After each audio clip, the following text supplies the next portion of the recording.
আসসালামু আলাইকুম, কেমন আছেন সবাই? আশা করছি সবাই খুব ভালো আছেন। আলহামদুলিল্লাহ আমিও বেশ ভালো আছি। তো এক বুক সাহস নিয়ে আজকে আমার ২ বাচ্চা সহ আমি ঢাকার উদ্দেশ্যে রওনা দিলাম। আমার হাসব্যান্ড হচ্ছে ছুটি পায়নি। আর যেহেতু আমার আসলে একা, একা আসা যাওয়া করার অভ্যাস আছে সেজন্য আমার হাসব্যান্ডকে আমি অত একটা জোরও করিনি যেহেতু তার অফিস আছে। তো যাই হোক আমার ২ ছেলেকে নিয়ে আমি বাসে উঠে পড়লাম। আর আমার এখান থেকে ঢাকায় যেতে প্রায় ৫ থেকে ৬ ঘন্টা লাগবে। আর এর মধ্যে হচ্ছে কুমিল্লাতে একবার থামাবে, চা নাস্তার ব্রেক দিবে বা ফ্রেশ হওয়ার জন্য। তো বিসমিল্লাহ বলে গাড়িতে উঠেছি।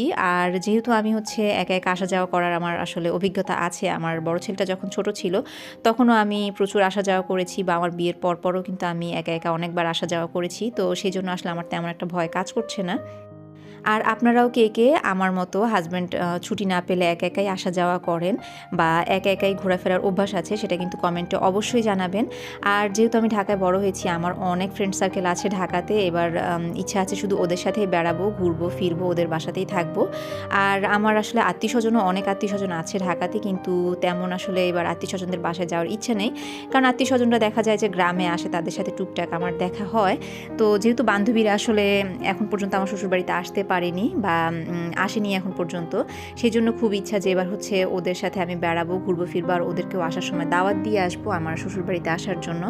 তো দেখা যাক। আর আমি আমার ২ ছেলেকে নিয়ে একাই চলে যাচ্ছি, আলহামদুলিল্লাহ ওরা একটু আমাকে জ্বালায়নি গাড়িতে।